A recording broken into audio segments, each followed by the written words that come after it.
The 1950s were a time of post-war innovation, chrome, and big dreams in the American auto industry. However, not every car that rolled off the assembly line was a hit. In fact, some were downright terrible.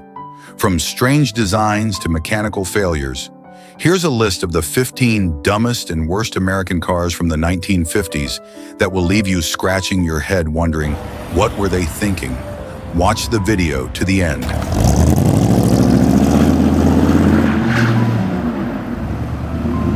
The 1955 Chevrolet Nomad is often viewed through the lens of nostalgia, a beloved classic with its distinctive style and iconic design. However, when it first hit the market in the mid-1950s, the Nomad was far from the commercial success Chevrolet had hoped for. While today it's celebrated for its forward-thinking aesthetics and innovative concept, in its time, the Nomad was a victim of poor timing and a market that wasn't quite ready for its bold fusion of sportiness and practicality. The sport wagon concept, though visionary, simply didn't resonate with buyers in the 1950s. At a glance, the Chevrolet Nomad was a unique creation. It combined the sleek, sporty lines of a two-door coupe with the utility and space of a station wagon, a blend that was highly unusual for the era.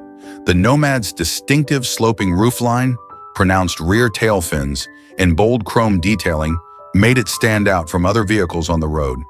Its sporty yet functional nature offered a glimpse into what could have been a new category of vehicles, a sport wagon, designed to appeal to both adventure seekers and families, looking for style and practicality in one package. Yet for the average 1950s car buyer, this hybrid concept didn't hit the mark. During the 1950s, American consumers were more focused on the traditional divide between utilitarian vehicles and performance cars. Full-size station wagons, with their emphasis on family functionality and cargo space, dominated the family car market. These vehicles were seen as practical workhorses designed to transport large families and their belongings comfortably. On the other hand, buyers looking for something sportier and more stylish were drawn to sleek two-door coupes like the Chevrolet Bel Air, which embodied the glamour and excitement of post-war American car culture. The Chevrolet Nomad fell awkwardly between these two categories. It wasn't quite practical enough to be a family hauler, as its two-door design limited access to the rear seats and cargo space, nor was it sporty enough to appeal to the performance-oriented crowd who were looking for speed, power, and sleek, low-slung designs. The result was a vehicle that couldn't find its niche in the market, despite its undeniable charm and innovation. Adding to the Nomad's struggles was its price. Positioned as a premium offering within Chevrolet's lineup, the Nomad was significantly more expensive than both standard station wagons and sporty coupes. For buyers looking to purchase a station wagon, the Nomad's higher price tag made it less appealing compared to more affordable, full-size options like the Chevrolet 210 or the Ford Country Squire. And for those seeking a sporty vehicle, the Nomad simply didn't offer the kind of performance or image they were after, despite its stylish looks. This combination of factors led to the Nomad's commercial failure during its original run. It was a case of a vehicle being ahead of its time, launching into a market that wasn't quite ready to embrace the concept of a sport wagon. Buyers of the 1950s weren't yet interested in blending the lines between family practicality and sporty design, and the Nomad's unique fusion of the two simply didn't resonate. However, history would be kinder to the Chevrolet Nomad. As the years passed, its distinctive design and ahead-of-its-time concept began to be appreciated by collectors and automotive enthusiasts. The sport wagon concept that had been too radical for the 1950s eventually became a popular vehicle category in later decades, as tastes evolved and consumers began to appreciate cars that combined style, performance, and practicality.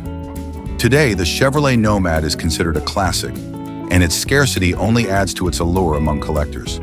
In the end, the 1955 Chevrolet Nomad's story is one of bad timing. Its design was too innovative for a market that wasn't ready to embrace it, and its commercial failure was more a reflection of buyer preferences than any inherent flaw in the car itself. Though it struggled in its time, the Nomad stands as a testament to the boldness of Chevrolet's vision.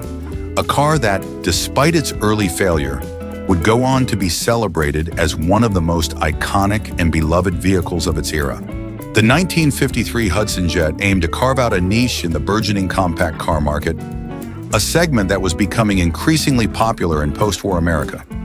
Hudson Motor Car Company, known for its innovative engineering and stylish designs in the past, sought to introduce a vehicle that could appeal to families looking for economical and practical transportation. However, the Hudson Jet fell flat due to poor design and execution, proving to be an unfortunate misstep in the company's history. From its inception, the Hudson Jet struggled with its design concept. While compact cars were becoming more attractive to consumers who valued efficiency and cost-effectiveness, the Jet appeared small and boxy, lacking the sleekness and modernity that buyers desired in the early 1950s. The Jet's overall aesthetic was uninspired, with sharp angles and a squat profile that gave it a somewhat clunky appearance. Unlike competitors that boasted stylish lines and a more appealing presence, the Jet failed to capture the imagination of potential buyers who were looking for vehicles that conveyed a sense of charm and sophistication. The interior of the Hudson Jet mirrored its exterior shortcomings, presenting a cramped and unrefined driving experience. While many families were transitioning to more spacious and comfortable vehicles, the Jet's compactness became a detriment rather than an asset. The seating arrangement was tight, and the overall layout didn't maximize passenger comfort, making long drives feel less enjoyable. Moreover, the materials used within the cabin were not up to par with competing models, leading to an interior that felt cheap and poorly constructed. As families evaluated their options, the Jet simply didn't offer the comfort or quality that they expected from a family car. In terms of performance, the Hudson Jet also struggled to deliver a refined driving experience. With a modest engine that prioritized fuel economy over power, the Jet often felt underwhelming on the road. The driving dynamics were far from exhilarating, steering was imprecise, and acceleration left much to be desired. As a result, many drivers found the Jet unresponsive and uninspiring to drive, further alienating a family-oriented market that sought vehicles that could provide a balance of comfort and enjoyment. The combination of an unrefined driving experience and lackluster performance made the Hudson Jet a tough sell in a competitive landscape that was evolving rapidly. Ultimately, the Hudson Jet's failure to resonate with its intended audience stemmed from a combination of design flaws, an uninspiring interior, and subpar performance. Families seeking a compact car that met their needs were instead drawn to competitors that offered a better blend of style, comfort, and drivability. In a market where aesthetics and performance were becoming increasingly important, the Jet's boxy design and lack of refinement resulted in disappointing sales figures and a tarnished reputation.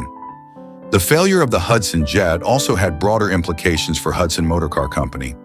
While the Jet was intended to revitalize the brand and position it in a growing segment, its poor reception further highlighted the struggles the company faced during a period of intense competition within the automotive industry. The Jet's lack of appeal among family buyers not only signified the failure of a single model, but also marked a pivotal moment in Hudson's history, leading to further challenges that would ultimately contribute to the company's decline. In retrospect, the 1953 Hudson Jet serves as a reminder of the importance of design and execution in the automotive market. While compact cars were gaining traction, the Jet's uninspired approach and inability to meet consumer expectations led to its failure.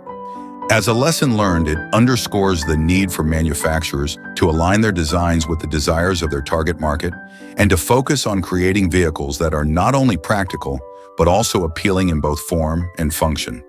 Despite its ambitious aspirations, the Hudson Jet remains an example of how poor design can ultimately hinder success in a competitive landscape, marking a chapter in automotive history that many would soon wish to forget.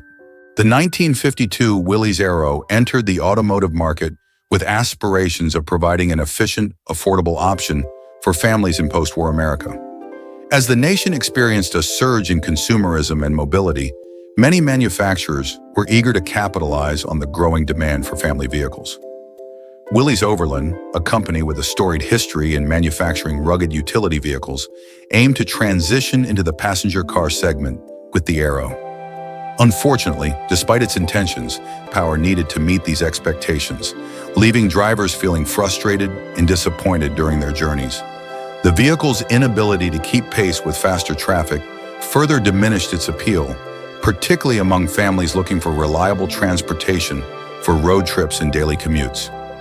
Beyond performance, the Aero's pricing strategy also raised eyebrows among potential buyers. Willys marketed the Aero as an affordable family car, yet its price point was at odds with its capabilities. The combination of an underpowered engine and an uninspiring design led many consumers to question the value they were receiving for their investment. Competing models from brands like Chevrolet and Ford offered more powerful engines and a range of features at similar or even lower price points, making the Aero feel like a poor bargain in comparison. As consumers weighed their options, it became increasingly clear that the Aero's pricing did not align with its performance, leading many to opt for competitors that provided better value. The design of the Willys Aero, while distinctive, was also a missed opportunity. Featuring a somewhat plain and unremarkable aesthetic, the Aero did not stand out in a market that was increasingly focused on style and flair. In the 1950s, American car buyers were drawn to vehicles that combined practicality with eye-catching designs. The Aero's conservative look failed to capture the imagination of consumers who wanted a car that reflected their aspirations and lifestyle. In a time when chrome accents and sleek lines were all the rage, the Aero's plain design did little to entice potential buyers. Instead of being viewed as a stylish family car, it was often dismissed as a forgettable option in a crowded marketplace. As the 1952 Willys Aero faced the realities of a competitive automotive landscape, its lack of power, questionable pricing, and uninspired design contributed to its failure in the market. Families seeking a reliable and efficient vehicle were left disappointed, and many turned to competitors that offered a better balance of performance, value, and style. The Aero's shortcomings were evident, and it quickly became apparent that it could not meet the expectations of its target demographic. In the grander context of Willys Overland's ambitions, the Aero's failure marked a significant setback for the company. Once known for its rugged vehicles, the transition to the passenger car market was fraught with challenges, and the Aero served as a reminder of how critical it is to align product offerings with consumer desires and market demands. The experience also highlighted the importance of providing vehicles that not only perform well, but also resonate with buyers on an emotional level. In retrospect, the 1952 Willys Aero stands as a cautionary tale in automotive history. Its aspirations of becoming a reliable family car were thwarted by a combination of being underpowered and overpriced, leading to its rapid decline in the marketplace. The lessons learned from the Aero's failure underscore the need for manufacturers to prioritize performance, value, and design when entering competitive segments, ensuring that they can meet the evolving demands of consumers. While the Aero may have been well-intentioned, it ultimately serves as an example of how a misalignment between product capabilities and market expectations can lead to disappointment and failure. The 1950 Studebaker Champion arrived in a post-war America eager for innovation, excitement, and modernity in automotive design. As a model from a company known for its willingness to experiment with new ideas, the Champion was ambitious in its approach, showcasing a distinctive front-end design famously referred to as the bullet nose. This unique styling was intended to set the Champion apart in a competitive marketplace, but it quickly became a source of contention. While a handful of automotive enthusiasts and design aficionados celebrated its originality, the majority of buyers found the awkward styling unappealing. Combined with its mediocre performance, the Champion struggled to carve out a place in the hearts of consumers, leading to disappointing sales and a tarnished reputation. From its initial unveiling, the Studebaker Champion was a bold statement of intent. The bullet nose, characterized by a rounded front that resembled the shape of a bullet, was an attempt to evoke a sense of modernity and futurism. At a time when many manufacturers were producing vehicles with traditional, boxy designs, Studebaker's daring aesthetic aimed to push boundaries and capture the spirit of the era. However, this unique design was not universally appreciated. While some found it to be a refreshing departure from the norm, the overall consensus among potential buyers was that the styling was peculiar and, frankly, unattractive.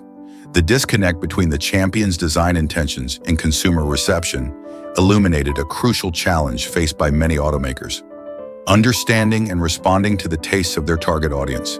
In the vibrant car culture of the 1950s, aesthetics played a pivotal role in the purchasing decision, with buyers looking for vehicles that reflected their lifestyle and aspirations.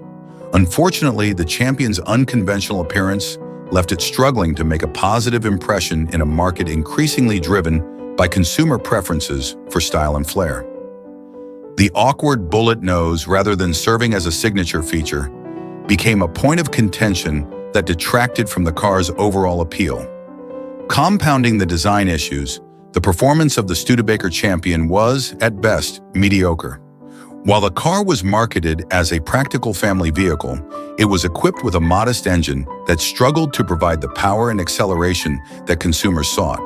The driving experience was uninspired, with sluggish acceleration and an overall lack of responsiveness that left many drivers feeling disappointed. In an era when American consumers were embracing speed and performance, the Champion's underwhelming capabilities became a significant drawback, particularly for families looking for a reliable and enjoyable vehicle for road trips and daily commutes. As the years progressed and the automotive landscape evolved, the Studebaker Champion continued to face challenges. Its unique styling and lackluster performance hindered its ability to compete against rivals that were producing more visually appealing and powerful vehicles. The market was becoming increasingly crowded, and brands like Chevrolet, Ford, and Chrysler were introducing cars that not only met consumer demands for style and performance, but also delivered value for money. As potential buyers weighed their options, the Champion's awkward appearance and uninspired driving experience proved to be significant deterrents. Moreover, the pricing strategy for the Champion added to its struggles. While Studebaker positioned the Champion as an affordable family car, its price point did not align with the perceived value. Consumers were looking for vehicles that provided a balance of performance, comfort, and style, and the Champion's combination of awkward design and underwhelming performance made it difficult for buyers to justify the cost. As a result, many opted for competitors that offered more bang for their buck, leading to declining sales figures for Studebaker. In retrospect, the 1950 Studebaker Champion serves as a cautionary tale about the importance of balancing innovation with consumer preferences. The automobile industry thrives on creativity and pushing boundaries, but it is essential for manufacturers to align their designs with the desires of their target market. The Champion's attempt to stand out through its unconventional styling ultimately backfired, highlighting the risks associated with prioritizing uniqueness over consumer appeal. The story of the Studebaker Champion also reflects the broader struggles faced by the company itself. Once known for its rugged vehicles, Studebaker found itself navigating a tumultuous market that demanded not only innovation, but also a keen understanding of consumer trends. The failure of the Champion underscored the challenges that many manufacturers faced as they attempted to adapt to changing tastes and preferences in a competitive landscape. The 1956 Desoto Firedome aimed to make a splash in the burgeoning luxury automobile market, a sector characterized by elegance, performance, and a certain cachet that appealed to affluent buyers. Manufactured by Chrysler Corporation, the Desoto brand sought to establish itself as a worthy competitor to established luxury names like Cadillac and Lincoln. However, despite its noble intentions, the Firedome fell short in several critical areas. Its excessive weight, sluggish performance, and poor handling ultimately left it struggling to attract a loyal customer base, undermining the brand's aspirations for success in the luxury segment. From the outset, the Desoto Firedome was a substantial vehicle, boasting a robust frame and a design that conveyed a sense of grandeur. However, this very weight became one of its most significant drawbacks. While many luxury cars of the era emphasized a balance between comfort and performance, the Firedome leaned heavily toward the former, compromising its agility and responsiveness. This excessive bulk made the Firedome cumbersome, resulting in slow acceleration that left drivers feeling frustrated, especially in comparison to rival models that effortlessly glided through traffic and offered a more engaging driving experience. The performance shortcomings of the Firedome were glaring, especially when juxtaposed with competitors. Luxury buyers expected their vehicles to deliver not just comfort, but also a certain level of excitement and performance. Unfortunately, the Firedome's sluggish acceleration became a significant liability, making it feel more like a heavy cruiser than a dynamic luxury car. As consumers gravitated toward brands that promised both elegance and power, the Firedome's lackluster performance alienated potential buyers who were searching for a vehicle that could provide an exhilarating driving experience. Handling was another area where the Desoto Firedome struggled. While luxury cars were often designed to offer a smooth ride, the Firedome's excessive weight contributed to poor maneuverability. Drivers found it challenging to navigate tight corners and handle curves, leading to a less enjoyable driving experience. In a time when performance and handling were becoming increasingly important to car enthusiasts and luxury buyers alike, the Firedome's inability to compete left it at a disadvantage in the marketplace. Many consumers, seeking a combination of comfort and agility, turned to rivals like Cadillac, which offered a more refined balance of performance and luxury. Moreover, the heavy construction of the Desoto Firedome had implications beyond performance. Fuel economy became a major concern for many consumers, and the Firedome's thirst for gas was a significant drawback in an era when rising fuel prices and efficiency were becoming prominent issues.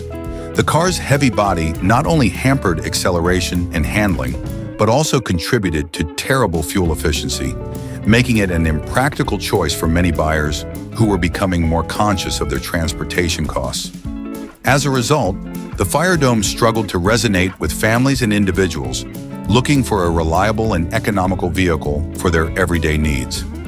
As the Desoto Firedome attempted to navigate a competitive luxury market, its shortcomings became increasingly evident. The combination of heavy construction, sluggish performance, and poor handling made it difficult for the Firedome to carve out a niche among discerning buyers. While the luxury automobile market continued to evolve, the Firedome's inability to keep pace with consumer expectations ultimately contributed to its decline.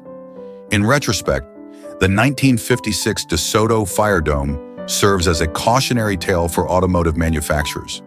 While the ambition to enter the luxury market is commendable, it is crucial to align product offerings with consumer desires and market trends. The Firedome's excessive weight and underwhelming performance not only hindered its appeal, but also highlighted the importance of balancing comfort with driving dynamics. The Desoto brand's challenges with the Firedome also reflected broader shifts within the automotive industry during the 1950s. As manufacturers began to prioritize performance and efficiency alongside luxury, the competition became increasingly fierce. The Firedome's failure to adapt to these changes ultimately contributed to the brand's decline, serving as a poignant reminder of the necessity for innovation and responsiveness in a rapidly evolving market. While the Desoto Firedome may not have achieved the success it sought, its story is an important chapter in the annals of automotive history. It underscores the challenges faced by manufacturers as they attempted to cater to an increasingly discerning consumer base, emphasizing the delicate balance between luxury, performance, and practicality. The 1959 Buick Electra 225 epitomized the automotive excess of the late 1950s, a time when American car manufacturers reveled in the grandiosity of design and engineering. With an imposing length of over 18 feet and an eye-catching array of chrome detailing, the Electra 225 was intended to be a symbol of luxury, prestige, and American ingenuity. However, while it managed to capture attention with its sheer size and bold aesthetic, it ultimately became a victim of its own excesses. The combination of its bloated dimensions and inefficiency in fuel consumption rendered it increasingly impractical for a growing segment of consumers who were beginning to prioritize economy and ease of use in their vehicles. From its introduction, the Electra 225 made a striking statement on the road. Its design was characterized by sweeping lines, an expansive front grille, and a dazzling array of chrome accents that were emblematic of the era's aesthetic. While this grandiose styling attracted many admirers, it also raised concerns about practicality and functionality. The sheer size of the Electra 225 made it a challenging vehicle to drive and maneuver, particularly in urban environments where parking spaces were often limited. Many owners quickly found themselves grappling with the difficulties of navigating tight streets and crowded parking lots, leading to frustration that overshadowed the car's otherwise luxurious features. As the 1950s progressed, the landscape of consumer preferences began to shift.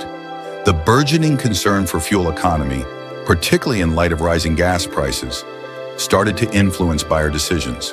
The Electra 225, equipped with a massive V8 engine, was anything but economical. Its thirst for fuel was a stark contrast to the growing desire among consumers for vehicles that offered both power and efficiency. This disconnect became increasingly problematic as buyers began to seek alternatives that aligned more closely with their evolving expectations for cost-effective driving. Moreover, the enormous size of the Electra 225 had implications beyond fuel consumption. The vehicle's weight contributed to its handling dynamics, making it less agile and responsive on the road. Drivers found it cumbersome to navigate, with a tendency to feel unwieldy during turns and cornering. The driving experience, which should have been one of elegance and ease, was often overshadowed by the challenges of controlling such a massive automobile. This lack of nimbleness and grace further eroded the Electra 225's appeal in an automotive landscape that was starting to value performance and driving enjoyment. In a time when consumers were beginning to embrace smaller, more efficient cars, the Electra 225's bloated nature became a liability. Manufacturers like Ford and Chevrolet began to introduce models that prioritized not only style, but also practicality, offering a blend of performance and economy that resonated with buyers. As a result, the Electra 225's appeal diminished, with potential customers gravitating toward vehicles that better met their needs for everyday usability.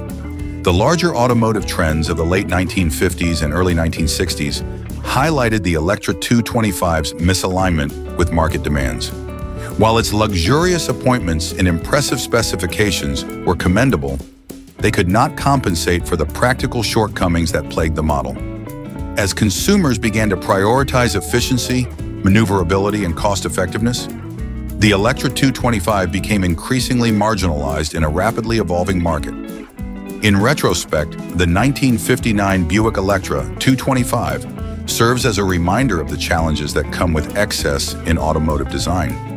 While it undoubtedly represented the height of luxury and American automotive ambition at the time, its bloated size and inefficiency ultimately limited its market viability.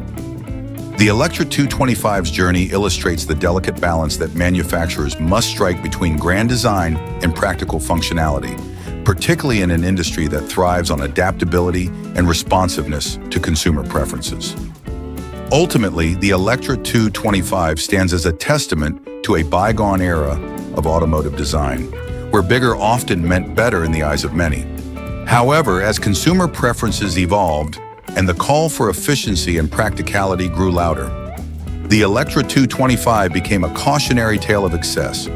Its story serves as an important lesson for modern manufacturers, emphasizing the need for a thoughtful approach to design that balances the allure of luxury with the practical demands of everyday driving.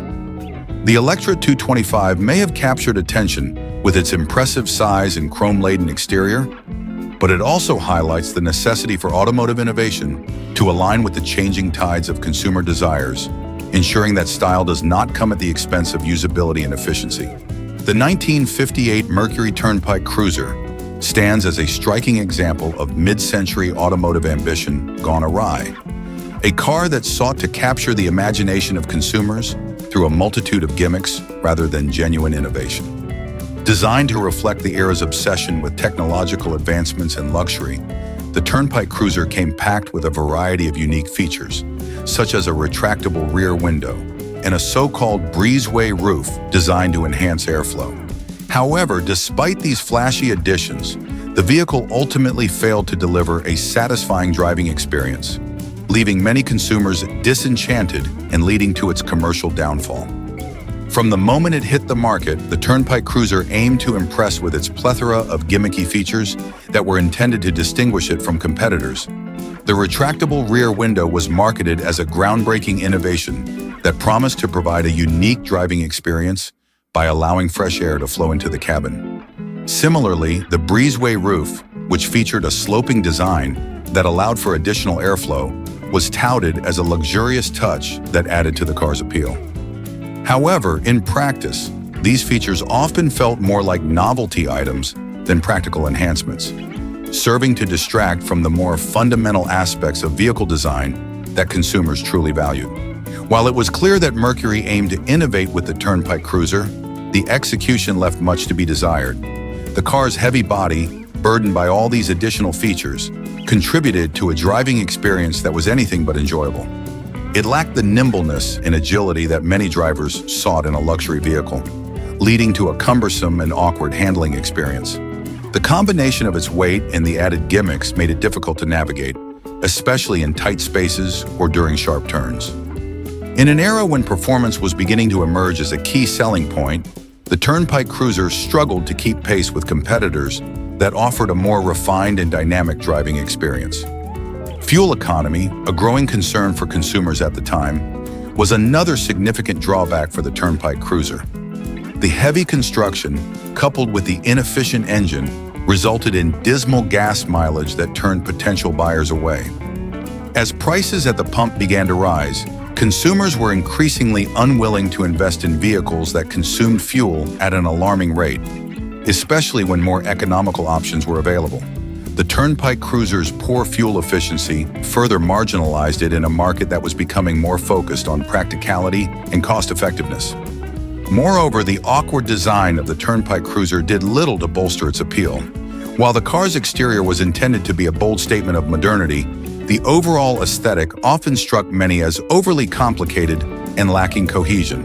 The design was loaded with extravagant curves and features that, rather than enhancing the vehicle's elegance, contributed to a cluttered appearance that felt more like a desperate attempt to attract attention than a well-considered aesthetic choice.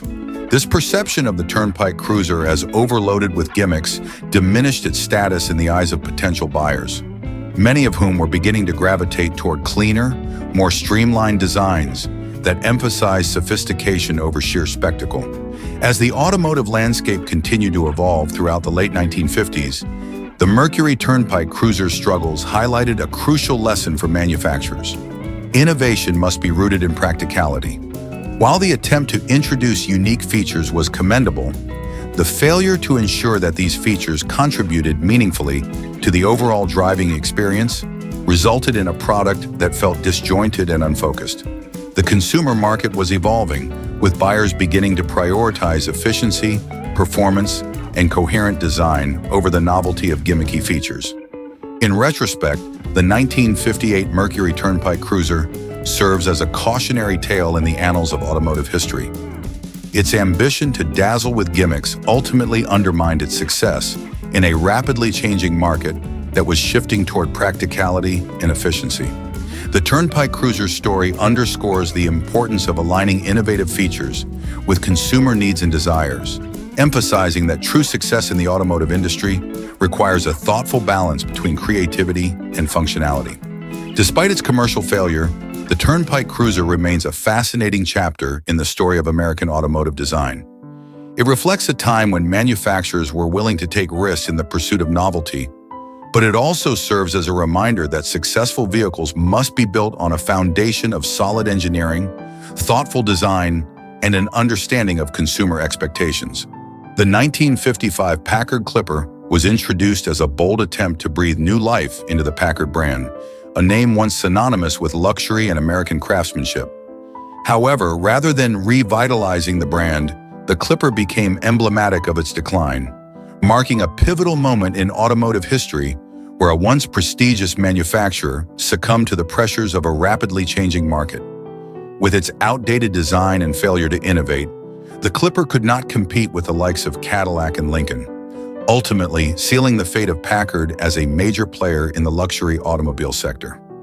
From its inception, the Packard Clipper aimed to capture the essence of what made the brand great while appealing to a modern audience. However, it quickly became evident that the car was not equipped to meet the expectations of discerning buyers who had come to expect sophistication, performance, and cutting-edge design from luxury automobiles. The Clipper's styling, which borrowed heavily from earlier models, lacked the forward-thinking aesthetics that characterized competitors.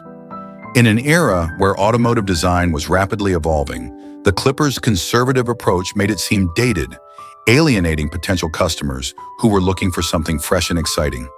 The absence of significant innovation was another critical factor that hindered the Clipper's success. As Cadillac and Lincoln continued to push boundaries in terms of technology and luxury features, the Packard Clipper remained stubbornly anchored in the past. While rival brands were introducing powerful engines, advanced safety features, and sumptuous interiors filled with high-tech amenities, the Clipper was perceived as stagnant. This inability to keep pace with the competition not only diminished the Clipper's appeal, but also signaled a broader issue within the Packard organization, a resistance to change that ultimately rendered the brand irrelevant in the luxury market. Performance-wise, the Packard Clipper struggled to impress. While it offered a smooth ride and adequate power, it could not match the exhilarating driving experiences that Cadillac and Lincoln provided. The Clipper's engine choices, though competent, failed to inspire excitement or enthusiasm among buyers who were increasingly drawn to vehicles that offered more in terms of power and performance. In an era defined by American muscle and luxury, the Clipper's lack of dynamism made it a hard sell, leaving many potential customers looking elsewhere for their automotive needs. Moreover, the Packard Clipper's poor sales figures exacerbated the brand's financial struggles. As the company tried to reposition itself in a crowded marketplace, it became increasingly clear that the Clipper was not resonating with consumers. The poor reception of the Clipper put immense pressure on the company, which was already facing significant challenges. The mounting losses associated with the Clipper's production led to a decline in the Packard brand's reputation, and many loyal customers began to abandon the brand in favor of competitors who offered more innovative and desirable vehicles. The Packard Clipper's ultimate failure also highlighted the broader shifts occurring within the automotive industry during the mid-1950s. As consumer preferences evolved toward more modern designs and advanced features, brands like Cadillac and Lincoln embraced innovation and change, solidifying their positions at the top of the luxury market. The Clipper's inability to adapt to these shifts not only reflected its shortcomings, but also illustrated the perilous consequences of complacency in an industry defined by constant evolution. In retrospect, the 1955 Packard Clipper serves as a sobering reminder of the consequences of failing to innovate and respond to consumer needs. What was intended as a revitalizing model for the Packard brand instead became a symbol of its decline, marking the end of an era for a manufacturer that once stood as a pillar of American automotive excellence. The Clipper's story highlights the importance of embracing change and the dangers of relying on nostalgia in an industry where progress is the key to survival. The legacy of the Packard Clipper endures as a cautionary tale for future automotive manufacturers. It serves as a reminder that while tradition and heritage are valuable, they must be balanced with a willingness to evolve and adapt to the ever-changing landscape of consumer preferences. The downfall of the Clipper is a testament to the vital need for innovation in the automotive sector, emphasizing that even the most storied brands can falter if they fail to meet the expectations of their customers. Ultimately, the 1955 Packard Clipper stands as a poignant chapter in the story of American automotive history, illustrating the complexities and challenges of remaining relevant in a fiercely competitive marketplace. The 1954 Nash Metropolitan is often remembered as an ambitious yet ultimately misguided attempt to introduce a subcompact car to the American automotive market. Launched at a time when larger, more powerful sedans dominated the roads, the Metropolitan's diminutive size and underwhelming performance failed to resonate with consumers who valued spaciousness and power. As a result, the car was seen as ill-suited for the American lifestyle, and its commercial performance reflected a fundamental misreading of consumer desires in the burgeoning post-war automotive landscape. Designed with a European influence, the Nash Metropolitan was envisioned as an economical and stylish option for city driving. However, it quickly became apparent that its small stature was a significant drawback in a country where bigger was often perceived as better. Measuring in at just under 150 inches in length, the Metropolitan was dwarfed by the full-size sedans that were gaining popularity at the time. While its compact size may have been appealing in crowded urban environments, it left little room for families or passengers, making it impractical for everyday use. Families looking for a vehicle that could accommodate children, groceries, and other necessities found the Metropolitan lacking. The car's underpowered engine further exacerbated its shortcomings. Equipped with a mere 1.5-liter four-cylinder engine, the Metropolitan struggled to keep up with the demands of highway driving, a necessity for many Americans who routinely traveled longer distances. With a top speed that barely exceeded 70 miles per hour, the Metropolitan lacked the power and acceleration that consumers were beginning to expect from their vehicles. This inadequacy made highway travel feel dangerous, as drivers found it challenging to merge into fast-moving traffic or navigate inclines. In an era when American car manufacturers were embracing powerful V8 engines, the Metropolitan's feeble performance set it apart in the worst way. Moreover, the cultural context of the 1950s played a crucial role in the Metropolitan's failure to capture the American market. Following World War II, there was a significant shift in consumer behavior, with Americans increasingly drawn to the idea of the American dream, which included owning larger homes and cars that symbolized status and success. The compact and modestly priced Metropolitan simply did not align with these ideals, making it seem out of touch with the aspirations of its target demographic. As car buyers gravitated towards bigger, more luxurious models that exuded power and prestige, the Metropolitan's tiny frame felt like a step backward rather than a forward-thinking option. The Nash Metropolitan's struggle was also compounded by the growing competition from other automakers who recognized and capitalized on the American appetite for larger vehicles. Brands like Ford, Chevrolet, and Chrysler were rolling out a new generation of cars that boasted powerful engines, spacious interiors, and advanced features that appealed to the modern consumer. As these larger models flooded the market, the Metropolitan struggled to make its case, becoming increasingly overshadowed by the excitement and innovation surrounding its competitors. Despite its commercial failure, the Metropolitan did have a small but devoted following among certain segments of the population. Some enthusiasts appreciated its unique design and compact nature, viewing it as a charming alternative to the more conventional cars of the time. However, these pockets of appreciation were not enough to sustain the Metropolitan in a marketplace that prioritized size, power, and practicality. In retrospect, the 1954 Nash Metropolitan serves as a poignant reminder of the risks associated with misjudging consumer preferences and the importance of aligning product offerings with market demands. The car's failure to resonate with the American public underscores the reality that a vehicle's size, power, and functionality are critical factors for many buyers, particularly in an era defined by the allure of big cars and expansive driving experiences. The legacy of the Nash Metropolitan remains a testament to the challenges faced by manufacturers attempting to carve out a niche in a fiercely competitive market. It highlights the need for automotive companies to remain attuned to evolving consumer desires and to recognize that, while innovation and uniqueness are valuable, they must also be grounded in practicality and relevance to the target audience. The Metropolitan story serves as a valuable lesson in understanding the complexities of consumer behavior and the necessity of adapting to the cultural and economic landscape of the time. Ultimately, the 1954 Nash Metropolitan stands as a notable chapter in American automotive history, illustrating both the aspirations and pitfalls of a brand attempting to introduce a compact vehicle to a nation enamored with size and power. The 1951 Kaiser Henry J is a classic case of a vehicle that aimed to capture the hearts and wallets of budget-conscious consumers, but ultimately fell short due to its unappealing design and lackluster performance. Positioned as an affordable, no-frills car, the Henry J was intended to serve as a practical option for families and individuals alike, during a time when the American public was increasingly looking for economical solutions in the wake of World War II.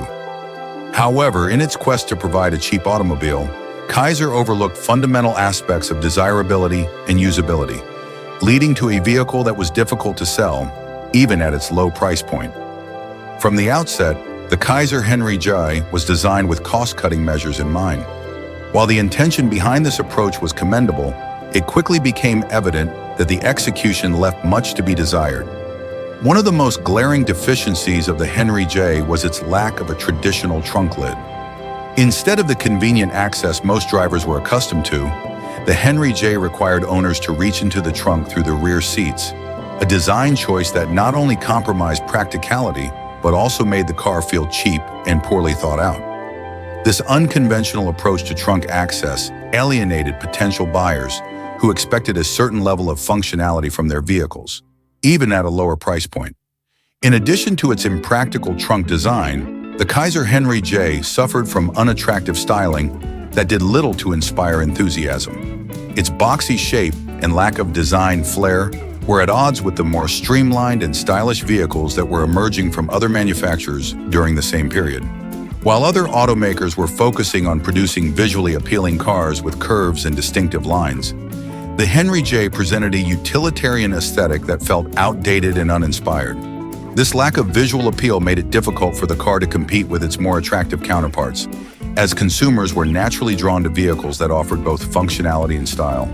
The performance of the Henry J was another area where it fell flat. While it was equipped with a modestly powered 6-cylinder engine, it struggled to deliver a driving experience that was engaging or satisfying. Its handling was often described as poor, making it challenging to maneuver and drive comfortably, especially for those who were accustomed to the more refined driving experiences offered by competitors. The lack of power and handling capabilities not only made the Henry J less enjoyable to drive, but also contributed to its negative reputation among consumers who valued performance alongside affordability. Moreover, the Kaiser Henry J's marketing strategy failed to resonate with its intended audience. While it was promoted as a practical solution for those seeking an economical vehicle, the car's numerous shortcomings led many consumers to question whether it was truly worth the investment. The notion that one should get what you pay for held true in the case of the Henry J, as buyers were increasingly hesitant to compromise on quality, performance, and design, even in a budget vehicle. As other automakers began to introduce low-cost alternatives that still offered a reasonable level of quality and performance, the Henry J became overshadowed and marginalized in the market. In retrospect, the 1951 Kaiser Henry J serves as a poignant reminder of the challenges of balancing cost-cutting with consumer expectations. While it was a well-intentioned attempt to provide an affordable car for the masses, the execution was marred by fundamental design flaws and performance issues that made it hard to sell. The car's lack of a trunk lid, unattractive styling, and poor handling not only alienated potential buyers, but also contributed to a perception of the brand as one that was unable to deliver on the promise of affordable quality. The legacy of the Kaiser Henry J endures as a cautionary tale for automotive manufacturers aiming to create budget-friendly vehicles. It highlights the necessity of ensuring that affordability does not come at the expense of design, functionality, or performance. While the Henry J was born out of a desire to serve a specific market segment, its shortcomings ultimately rendered it a failure in the eyes of consumers who sought more than just a low price tag. The story of the Kaiser Henry J serves as a valuable lesson in understanding the importance of aligning product offerings with the desires and expectations of the target audience, a principle that remains relevant in the automotive industry today. Ultimately, the 1951 Kaiser Henry J stands as a notable example of how even the best intentions can lead to disappointing outcomes when consumer needs are not adequately addressed. The 1957 Ford Thunderbird is a classic example of how a well-loved automobile can lose its identity through miscalculated design changes. Originally conceived as a sporty two-seater that epitomized the fun and freedom of open-road driving, the Thunderbird's transformation into a larger, heavier luxury cruiser marked a significant departure from its roots. This shift not only disappointed dedicated sports car enthusiasts, but also diluted the essence of what had made the Thunderbird a beloved icon in American automotive culture. When the Ford Thunderbird debuted in 1955, it was celebrated for its sleek lines, powerful engine options, and a driving experience that thrilled many. The two-seater design catered to a demographic that prized performance and style, capturing the spirit of the mid-1950s as America emerged from the post-war era with a newfound appetite for speed and luxury. Enthusiasts flocked to the Thunderbird, drawn in by its distinctive look and spirited performance, and it quickly gained a reputation as a symbol of American automotive ingenuity. However, by 1957, Ford made the decision to expand the Thunderbird's dimensions and transform it into a larger four-seater luxury vehicle. This move was likely driven by market trends that favored bigger cars with more amenities, but it was a misstep that alienated many of the Thunderbird's original fans. The sleek, sporty profile was replaced with a bulkier design that, while still elegant, lacked the excitement that had initially drawn buyers in. The move to accommodate more passengers and provide a greater level of comfort came at the expense of the sporty feel that defined the Thunderbird's early years. The impact of these changes was felt most acutely in the driving experience. The added weight of the new design diminished the car's agility, resulting in a sluggishness that was in stark contrast to the spirited handling that fans had come to expect. What was once a lively and engaging sports car turned into a more cumbersome vehicle that felt heavy and less responsive on the road. This shift not only dampened the excitement of driving, but also put the Thunderbird at a disadvantage against competitors that continued to prioritize performance and driver engagement. As the Thunderbird veered further into luxury territory, it began to face stiff competition from other automakers who were also introducing luxurious vehicles. Brands like Chevrolet, Buick, and Cadillac were producing cars that offered both opulence and performance, making it challenging for the Thunderbird to stand out in a crowded marketplace.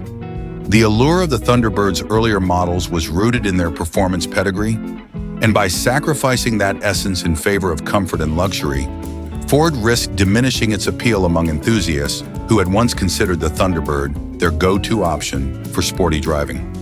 Furthermore, the marketing strategy that accompanied the 1957 Thunderbird further complicated its position in the market.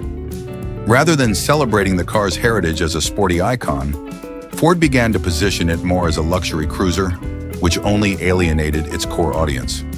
Many longtime fans of the Thunderbird felt that their beloved car had lost its identity and purpose, leading to a sense of disillusionment.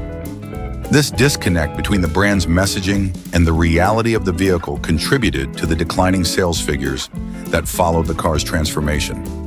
In retrospect, the 1957 Ford Thunderbird serves as a cautionary tale about the importance of staying true to a vehicle's heritage and understanding the desires of its target audience. While the decision to broaden the Thunderbird's appeal by introducing luxury features and a larger body may have seemed prudent at the time, it ultimately diluted the very qualities that had made the car a success in the first place. The loss of its sporty, performance-oriented identity left many consumers feeling disenfranchised, and it marked a turning point in the Thunderbird's legacy. The legacy of the 1957 Ford Thunderbird endures as a poignant reminder of the challenges faced by automakers navigating changing consumer preferences. It highlights the delicate balance between innovation and tradition, emphasizing the importance of understanding what made a vehicle resonate with its audience. The story of the Thunderbird illustrates how a miscalculated shift in focus can lead to the alienation of loyal fans and the dilution of a brand's identity. Ultimately, the 1957 Ford Thunderbird stands as a significant chapter in automotive history, showcasing the complexities and challenges that come with evolving a beloved model while striving to remain relevant in a competitive landscape. The 1950 Crosley Hotshot stands as a cautionary tale in the annals of American automotive history, emblematic of how ambition can falter when the execution falls short. Marketed as the United States answer to the burgeoning small sports car movement, the Hotshot was intended to deliver an exhilarating driving experience.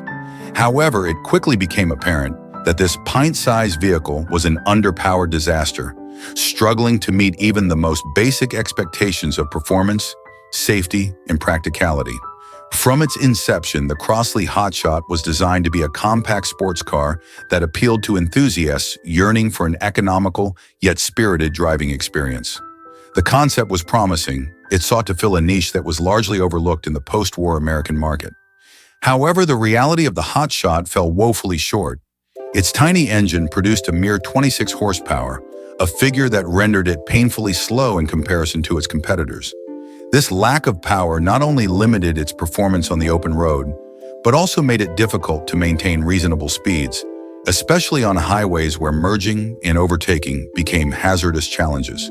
The underwhelming performance of the Hotshot was compounded by its lack of fundamental features that are typically expected in any vehicle, let alone a sports car. The absence of doors, one of the most notable design choices, was a glaring oversight that contributed to the car's impracticality. Without doors, getting in and out of the vehicle became an awkward endeavor, and it offered no protection against the elements, making it an unappealing choice for everyday driving. This design flaw alienated potential buyers who were looking for a car that could comfortably accommodate their daily needs while still providing a sporty flair. Furthermore, the Crosley Hotshot's interior was an exercise in bare-bones minimalism that did little to entice buyers. With a simplistic dashboard and minimal amenities, the Hotshot failed to deliver the comfort and features that were becoming standard in the automotive industry. While some might argue that simplicity is a hallmark of a true sports car, the lack of basic comforts and conveniences made the Hotshot feel like an afterthought rather than a serious contender in the sports car market. It was difficult for consumers to embrace a vehicle that offered so little in terms of comfort, especially when other brands were rolling out more refined models with more robust features. Safety was another significant concern with the Crosley Hotshot. The car's lightweight construction and minimalistic design left it vulnerable in the event of an accident.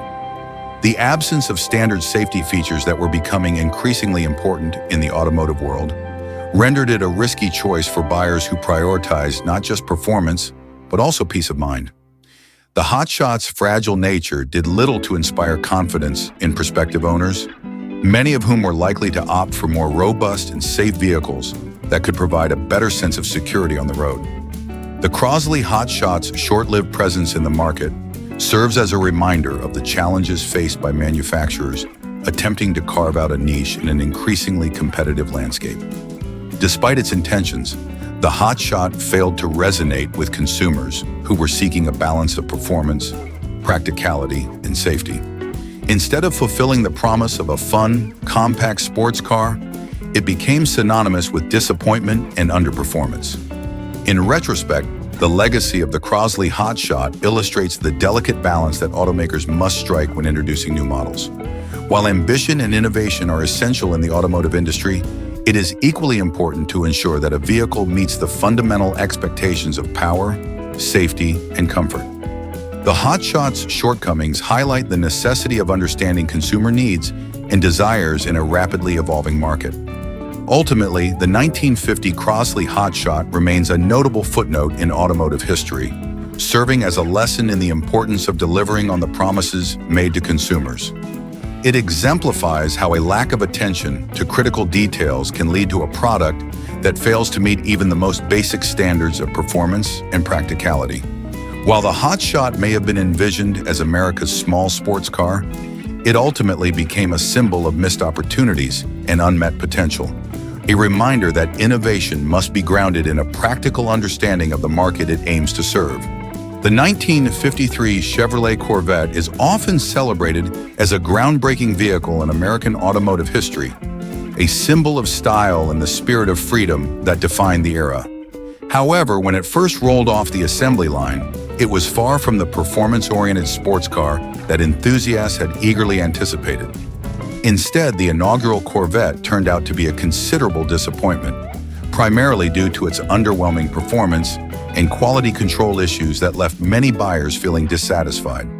When Chevrolet introduced the Corvette to the public, it was intended to capture the imaginations of drivers seeking an exciting, sporty experience on the open road. The concept was innovative, presenting a sleek fiberglass body that was unlike anything else on the market at the time. This new material allowed for creative design possibilities and contributed to the car's lightweight structure. However, while the Corvette's aesthetic drew considerable attention, it was the performance that ultimately mattered most to buyers.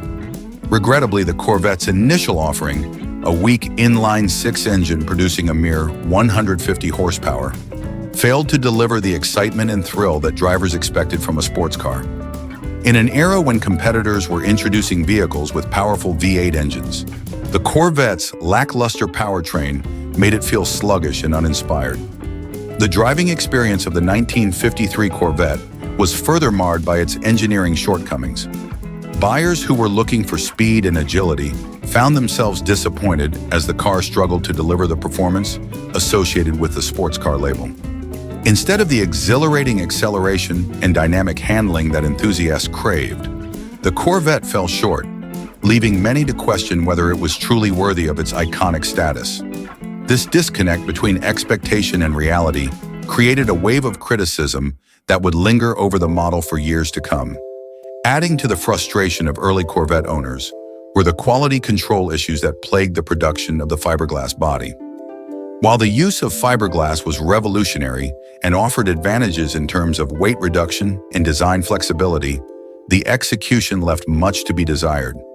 Many owners reported inconsistencies in the finish and fit of the body panels, leading to concerns about durability and long-term reliability. Such issues undermined the allure of owning a Corvette and further contributed to the growing disappointment among buyers. The promise of an innovative sports car was tarnished by a lack of attention to detail and quality, leading some to feel that the Corvette was more of a novelty than a serious contender in the sports car market. Moreover, the Corvette's pricing strategy also played a role in its initial reception. Positioned as a premium sports car, the Corvette was marketed at a price point that was not significantly lower than its competitors. Given the performance and quality issues, many potential buyers opted for alternatives that provided better value for their money.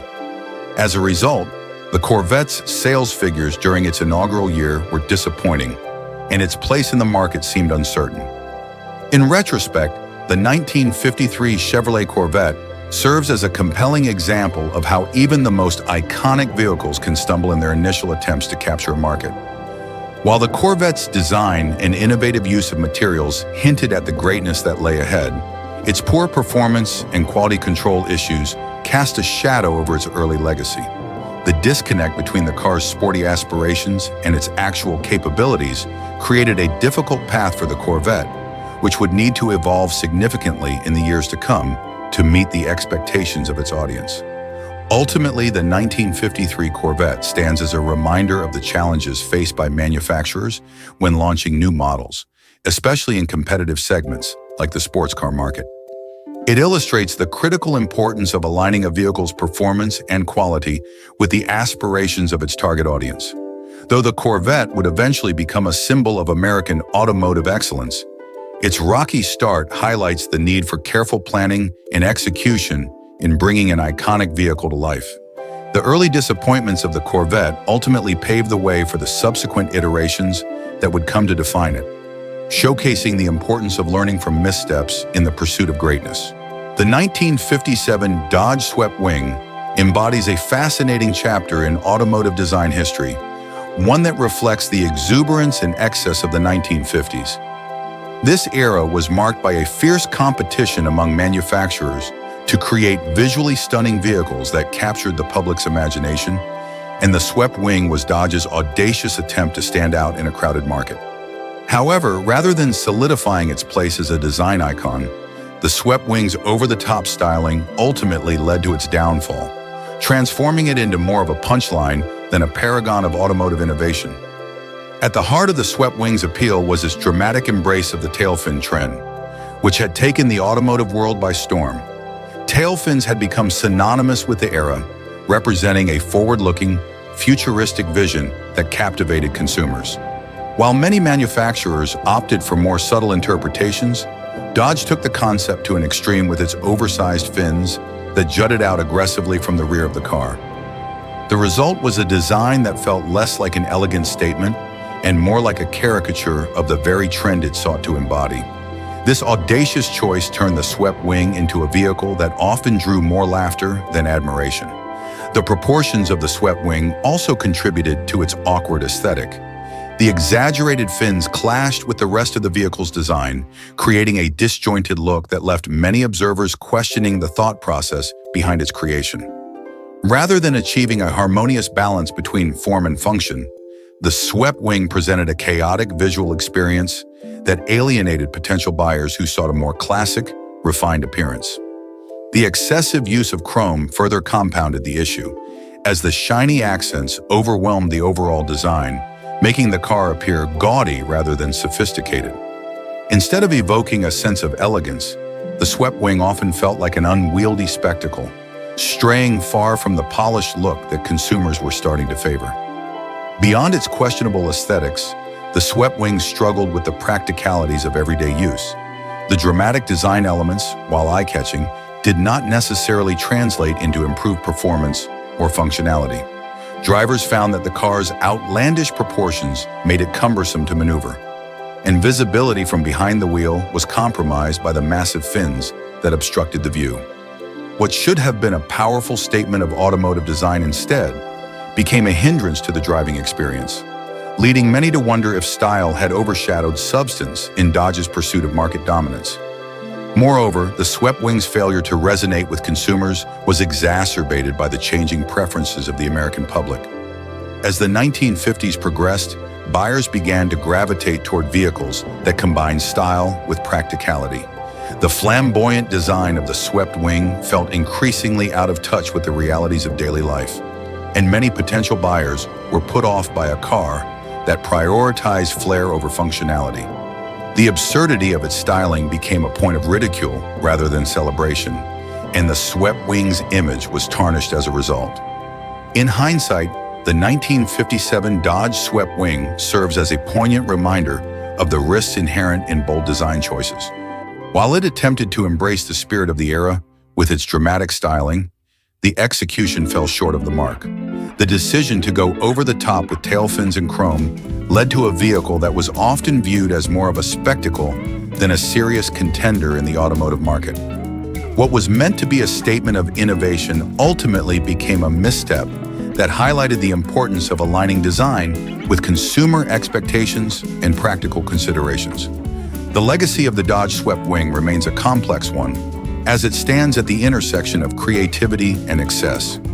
It reflects the audacity of an era that celebrated extravagance, but also serves as a cautionary tale about the potential pitfalls of losing sight of function in the quest for aesthetic impact. The swept wing reminds us that while boldness in design can capture attention, it is the harmonious balance of form and function that ultimately defines the success of an automotive masterpiece. As history has shown, the most enduring designs are those that manage to combine flair with practicality, creating vehicles that not only captivate, but also serve their intended purpose.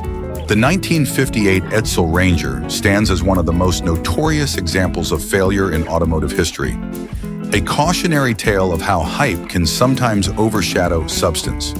When Ford launched the Edsel line, it invested millions in a marketing campaign that promised to revolutionize the auto industry, portraying the Ranger as the car of the future.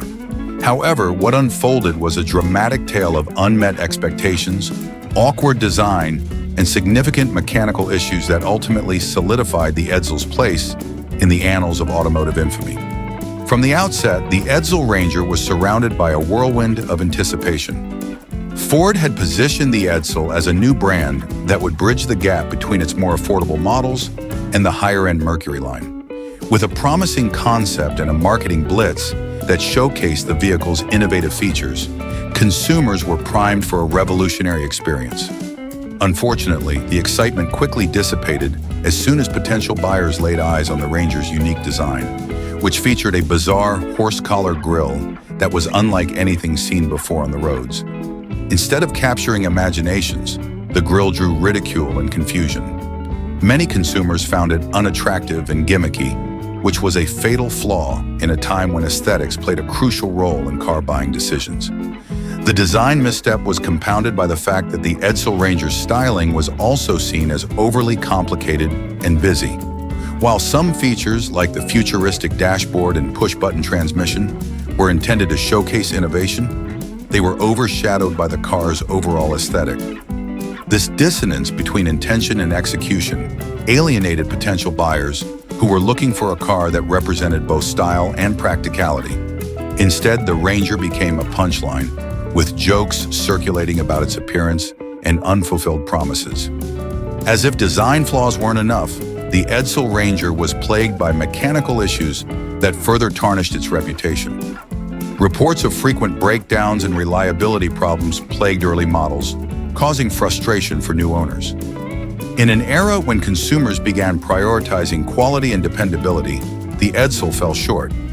Complaints about the Ranger's performance reached a crescendo, leading many buyers to feel they had been misled by the extravagant marketing campaign.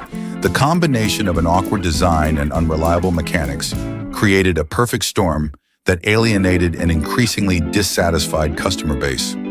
The financial ramifications of the Edsel Ranger's failure were staggering. Despite Ford's significant investment in marketing and production, the Ranger struggled to achieve meaningful sales figures. The anticipated revolution never materialized, and the Edsel brand quickly became synonymous with disappointment. In just a few short years, Ford faced a monumental decision: to continue investing in a brand that was losing millions or to pull the plug on the project altogether. Ultimately, the Edsel line was discontinued in 1960, marking one of the most spectacular failures in automotive history. Looking back, the saga of the Edsel Ranger serves as a stark reminder of the risks associated with overhyping a product. The car's initial promise quickly dissolved into a tale of unmet expectations and commercial disaster. It illustrates the importance of aligning marketing strategies with consumer desires and product realities, as well as the necessity of ensuring that innovative designs do not stray too far into the realm of the bizarre. In a market that increasingly demanded reliability and style, the Edsel Ranger offered neither, highlighting the delicate balance that automakers must maintain between creativity and practicality. The legacy of the 1958 Edsel Ranger continues to resonate today, often cited as a classic example of how good intentions can go awry when not grounded in reality. While the Edsel may have been heralded as the car of the future, it ultimately became a cautionary tale about the perils of overzealous marketing and the importance of meeting consumer expectations.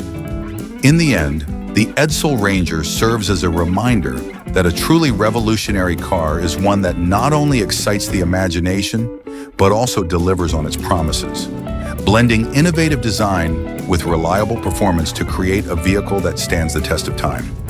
These cars from the 1950s were plagued by various issues, from poor design choices to mechanical failures. While some have become cult classics, they were all massive disappointments when they first hit the road. Each one represents a different lesson in what not to do when designing a car.